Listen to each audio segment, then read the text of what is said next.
दोस्तों स्वागत है एक बार फिर से आप सभी का आपके अपने स्टडी चैनल एग्ज़ाम ज्ञान मंत्रा में। तो दोस्तों जैसा कि आप सभी को पता होगा, जो मेरे भाई इस चैनल पर पहले से जुड़े हुए हैं, हम लोग कंप्लीट कर रहे हैं ग्राम समाज विकास और ग्रामीण जानकारी को पूरा।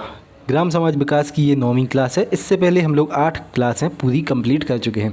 अगर आपने उन सभी क्लासेस को नहीं देखा है तो डिस्क्रिप्शन में प्लेलिस्ट की लिंक दी गई है, आप उस पर जाके इन सभी क्लासेस को देख सकते हैं। ठीक है दोस्तों, साथ ही साथ अगर आप इस चैनल पर पहली बार आए हैं तो नीचे सब्सक्राइब बटन पर क्लिक करके चैनल को जल्दी से सब्सक्राइब कर लें। ग्राम समाज विकास, साथ ही साथ यूपीजी के, साथ ही साथ हिंदी की भी हम लोग क्लासेस चालू करेंगे। अभी वर्तमान में ग्राम समाज विकास और यूपीजी की क्लासेस चालू हो चुकी हैं। तो लेखपाल के लिए बहुत ही बेहतरीन हम लोग तैयारी करने वाले हैं। ठीक है दोस्तों, चलिए तो वीडियो शुरू करते हैं। और मैं बता दूं कि आज की इस क्लास में हम लोग क्या क्या पढ़ने वाले हैं। तो सबसे पहले हम लोग पढ़ेंगे मनरेगा योजना को। केंद्र सरकार की सबसे महत्वपूर्ण योजना मानी जाती है आपकी किसी भी एग्जाम के लिए। साथ ही साथ सांसद आदर्श ग्राम योजना, विधायक निधि और प्रधानमंत्री ग्रामोदय योजना को हम लोग पढ़ेंगे। तो सबसे पहले मनरेगा को पढ़ते हैं दोस्तों। तो दोस्तों 7 सितंबर 2005 को भारत का एक राजपत्र रिलीज़ हुआ था। ये राजपत्र रिलीज़ किया गया था ministry of law and justice द्वारा, और इसी दिन national rural employment guaranteed act, जो गारंटी एक्ट है, इसको पारित किया गया था। ठीक है दोस्तों, आपसे क्वेश्चन में पूछा जाए कि ये एक्ट पारित कब किया गया था, तो भैया 2005 में ये एक्ट पारित किया गया था। अब इसको देखें कि ये एक्ट ऑफिशियली था क्या। तो an act to provide for the enhancement of livelihood security of the household in rural areas of the country by providing at least 100 days of guarantee wage employment in every financial year to every household whose adult members volunteers to do unskilled manual work and for matters connected therewith और incident thereto. ये तो हो गया भैया English में। अब हम लोग इसको देखते हैं इसका हिंदी में मतलब क्या था। ठीक है दोस्तों, अगर आप लोग इस पूरे एक्ट को पढ़ना चाहें तो मैं डिस्क्रिप्शन में इसकी पूरी लिंक दे दूंगा, आप वहां से भी इसको पढ़ सकते हैं। अब इसमें हिंदी में इसका क्या मतलब था सारा हम लोग देखते हैं। तो दोस्तों मनरेगा जो हमारा एक्ट था ये पारित हो गया था 2005 को, लेकिन इसका कार्यान्वयन प्रारंभ हुआ था हमारा 2 फरवरी 2006 से। तो चलिए शुरू करते हैं। अभी हम लोगों ने इंग्लिश में देखा, वो गजट था भारत का, लेकिन अब हम लोग अच्छे से पूरा मनरेगा देखते हैं। तो दोस्तों मनरेगा योजना का प्रारंभ 2 फरवरी 2006 को आंध्र प्रदेश के अनंतपुर ज़िले से किया गया था। ये 2 पॉइंट बहुत ही ज़्यादा इंपॉर्टेंट हैं, आप इसको नोट ज़रूर कर लें। और दोस्तों ये जब योजना प्रारंभ हुई थी तो इसको सिर्फ नरेगा कहा जाता था। ठीक है, इसको नरेगा कहा जाता था। बाद में इसका नाम परिवर्तित करके इसमें एम और जी भी जोड़ दिया गया था। यहाँ जी नहीं जुड़ा है, माफ़ी चाहता हूँ। यहाँ MGNREGA यानी मनरेगा इसको कहा जाता है। ठीक है, तो भैया 2 फरवरी 2006 को आंध्र प्रदेश के अनंतपुर ज़िले से इसको प्रारंभ किया गया था। और पहले चरण में 2006 और 7 के दौरान देश के 27 राज्यों के 200 ज़िलों में इसको प्रारंभ किया गया था। ठीक है, इसमें दोस्तों सर्वाधिक ज़िले शामिल थे बिहार राज्य के, और गोवा जो हमारा राज्य है इसका एक भी ज़िला इसमें शामिल नहीं किया गया था।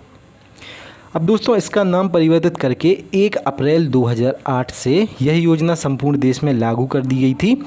और इस योजना के तहत दोस्तों चयनित ज़िलों में ग्रामीण क्षेत्रों में प्रत्येक परिवार के एक सदस्य को वर्ष में कम से कम 100 दिनों का अकुशल श्रम, ठीक है, अकुशल, जहाँ अभी हमने वहाँ पढ़ा था कि नॉन स्किल, यानी कि आप में किसी भी चीज़ की स्किल नहीं है, आप उसको बेस्ट तरीके से नहीं कर सकते हैं, फिर भी आपको कम से कम 100 दिनों का उसमें रोज़गार प्रदान किया जाएगा। ठीक है, तो 100 दिनों का अकुशल श्रम वाले रोज़गार की गारंटी दी गई थी इसके तहत।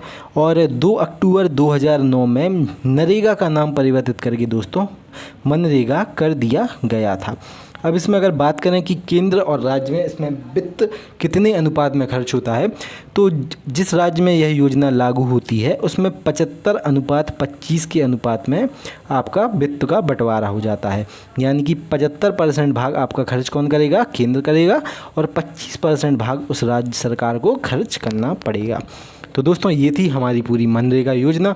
अगर आप वो गजट पढ़ना चाहें तो मैंने जैसा कि बताया नीचे डिस्क्रिप्शन में उसकी लिंक दी गई है, आप उसको पूरा पढ़ सकते हैं। चलिए अब बात करेंगे दोस्तों हम लोग सांसद आदर्श ग्राम योजना की। बहुत ही ज़्यादा इम्पोर्टेंट योजना है सांसद आदर्श ग्राम योजना। तो दोस्तों इसको SAGY भी कहा जाता है, यानी कि सांसद आदर्श ग्राम योजना। और इसका शुभारंभ हुआ था हमारा 11 अक्टूबर 2014 को। चलिए, तो सांसद आदर्श ग्राम योजना 11 अक्टूबर 2014 को प्रारंभ की गई थी और इस योजना के तहत हर सांसद से वर्ष 2016 तक एक तथा वर्ष 2019 तक 3 गांवों में बुनियादी एवं संस्थागत ढांचा विकसित करने का आग्रह किया गया है। यानी कि आप पहले 2016 तक आप एक गांव, आप जिसको हम गोद लेना भी कह सकते हैं, तो एक गांव को गोद लेके उसका पूरा जो बुनियादी विकास होता है, जैसा कि आपकी शिक्षा हो गई, आपका स्वास्थ्य की सेवाएं हो गई, उस गांव की सड़क को मेंटेन करना, साथ ही साथ ठीक है इसी प्रकार की जो योजनाएं थी, आपकी पानी की सुविधाएं करना। ठीक है, तो 2016 से एक गांव गोद लेना था सांसदों को और 2019 तक 3 गांवों को बुनियादी उनमें विकास करना था। ठीक है, आगे इस योजना को देखें दोस्तों, तो आगे है हमारी विधायक निधि योजना। तो दोस्तों विधायक निधि योजना लागू की गई थी हमारी 1998 में। ठीक है, अगर एग्ज़ाम में पूछा जाए कि विधायक निधि योजना कब लागू की गई थी, तो 1998 में दोस्तों प्रारंभ की गई थी विधायक निधि योजना। इसके तहत दोस्तों अंतर्गत सदस्य को अपने विधानसभा क्षेत्र में विकास संबंधी कार्यों हेतु प्रतिवर्ष 1.5 करोड़ रुपए की धनराशि दिए जाने का प्रावधान है। यानी कि जो हमारे ज़िले का विधायक है उसको हमारे क्षेत्र में विकास करने के लिए 1.5 करोड़ रुपए प्रतिवर्ष दिए जाएंगे और उसको अपना पूरा हिसाब देके राज्य को सौंपना होगा। ठीक है, तो यह थी विधायक निधि योजना। अगली है दोस्तों हमारी प्रधानमंत्री ग्रामोदय योजना। तो दोस्तों यह योजना प्रारंभ की गई थी 2002 के अंतर्गत और इस योजना में प्रारंभ में की गई थी और ग्रामीण क्षेत्रों में जीवन स्तर के लिए महत्वपूर्ण सामाजिक तथा आर्थिक आधारभूत ढांचे के 5 तत्वों की पहचान की गई थी, जिसमें मुख्य थे हमारे आधारभूत चीज़ें होती हैं जो, जैसे कि स्वास्थ्य हो गया, शिक्षा हो गई, पेयजल, आवास तथा सड़कें। इन सब के विकास को सबसे अधिक महत्वता दी गई है।